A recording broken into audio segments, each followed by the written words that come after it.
अस्सलाम वालेकुम dear students, उम्मीद है आप सब खैरियत से होंगे। हमारा आज का जो लेक्चर है ये बहुत ही इंपॉर्टेंट है लॉ गेट एस्पिरेंट्स के लिए। जैसे कि आप सबको पता है कि अपकमिंग जो हमारी लॉ गेट टेस्ट है वो कंडक्ट होगी मार्च 2026 के अंदर, और इस दौरान हमारे पास 1.5 टू 2 मंथ्स रिमेनिंग है प्रिपरेशन के लिए।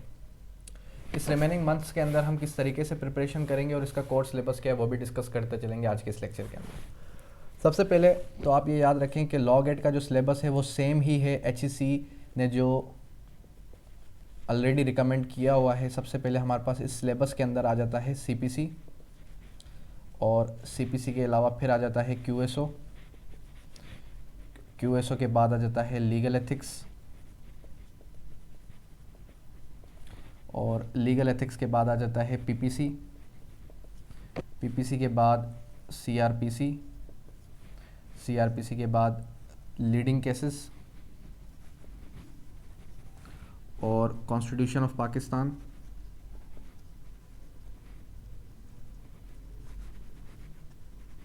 कॉन्स्टिट्यूशन ऑफ पाकिस्तान के बाद फिर आ जाता है आपका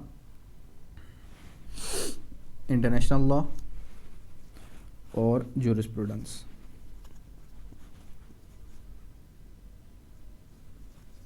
ज्यूरिस्प्रूडेंस के 10 मार्क्स हैं, इंटरनेशनल लॉ के 5 मार्क्स हैं, कॉन्स्टिट्यूशन ऑफ पाकिस्तान के 10 मार्क्स हैं, लीडिंग केसेस के 5 मार्क्स हैं, CRPC के 10, PPC के भी 10 मार्क्स हैं, लीगल एथिक्स के भी 10 मार्क्स हैं, QSO के 20 मार्क्स और CPC के भी 20 मार्क्स। ये टोटल बन जाता है आपका 100 मार्क्स का पेपर, जिसमें से आपने 50 मार्क्स ऑब्टेन करने हैं लॉ गेट को क्रैक करने के लिए।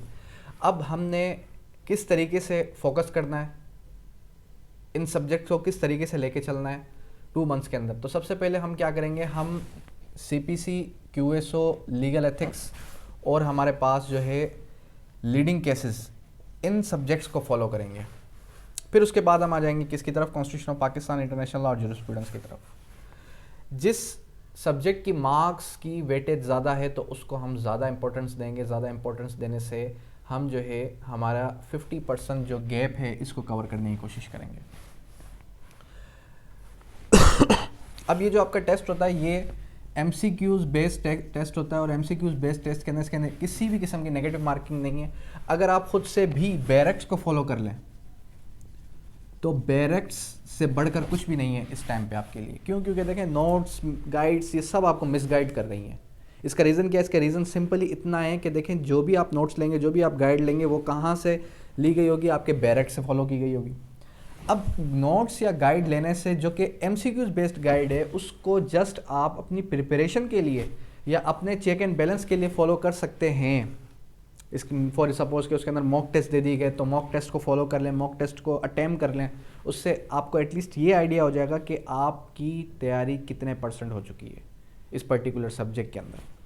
लेकिन MCQs के लिए MCQs को रटना, MCQs की गाइड को ही फॉलो करना, ये कहीं की अक्लमंदी नहीं है। तो बेटर यही है कि आप बैरेक्ट्स को फॉलो करें, और बैरेक्ट्स के अंदर जो वर्डिंग है जिसके अंदर आपका मे भी है, शल भी है, ये सारी वर्डिंग लिखी गई है, वो सारी वर्डिंग को आप अपने माइंड के अंदर कॉपी करें।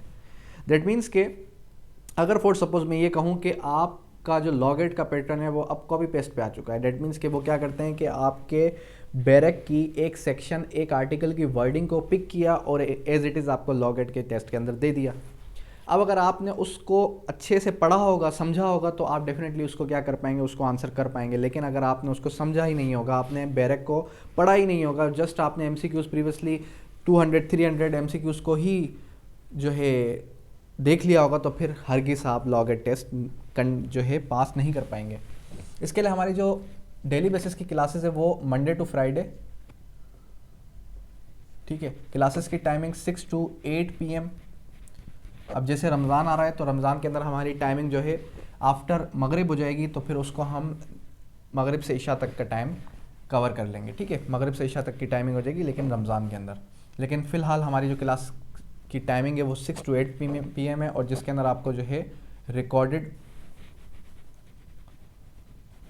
लेक्चर भी दिया जाएगा, और साथ ही साथ आपको वेब जनरेटेड टेस्ट की सीरीज़ भी दी जाएगी, और वीकली बेसिस पे भी आपका टेस्ट कंडक्ट होगा। और आप अगर रजिस्ट्रेशन करवाने के लिए 0311 300 और 8887, ये मेरा नंबर लिख लें आप व्हाट्सअप पे। जैसे ही रब्ता करेंगे तो जो एडमिन है वो आप ग्रुप के अंदर ऐड कर देगा। दूसरी बात ये कि हमारा जो इस टाइम पे जो 2 मंथ्स का जो कोर्स चल रहा है, इस कोर्स के अंदर मैं आपको इस चीज़ की गारंटी दे सकता हूँ कि अगर आपने ये कोर्स अवेल किया, अवेल करने के बाद भी अगर आप पास ना हुए तो नेक्स्ट कोर्स जो होगा हमारा 3 मंथ्स का प्लान, वो आपके लिए फ्री ऑफ कॉस्ट हो जाएगा। डेट मीन्स कि उस कोर्स के अंदर आपके किसी भी किस्म की कोई भी फीस हम चार्ज नहीं करेंगे।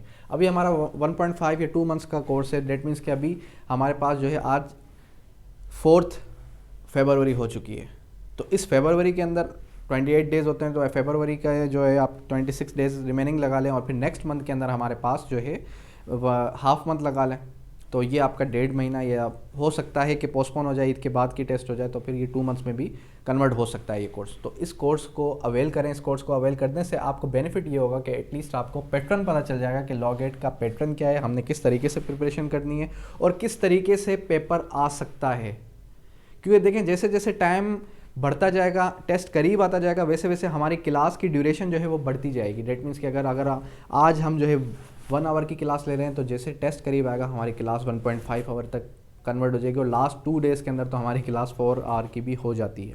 तो खैर, कहने का मकसद ये है कि यही आपका सिलेबस है जो सेम आपका 2022 से चलता हुआ आ रहा है, वही आपका सिलेबस है जिसके अंदर आपने मेन फोकस रखना है किस पर, जिसके अंदर ज़्यादा मार्क्स हैं। CPC, QSO, PPC, CRPC। अब देखें CRPC के अंदर 11 सब्जेक्ट्स हैं, 11 चैप्टर्स हैं। 11 चैप्टर्स के लिए आप 10 मार्क्स के लिए 11 चैप्टर्स पढ़ रहे हैं, तो बेटर यही है कि आप इनको जो है अपने मेन फोकस गोल के ऊपर रखें। CRPC को आपने बाद में उठा लेना है, ठीक है। तो अपना फोकस जो है वो किस पर रखें, ज़्यादा मार्क्स के सब्जेक्ट्स पर रखें, तो इंशाल्लाह आपका ये टेस्ट भी क्लियर हो जाएगा। यहाँ तक कोई क्यूरी, कोई भी सवाल है तो आप करें। Thank you, that's all.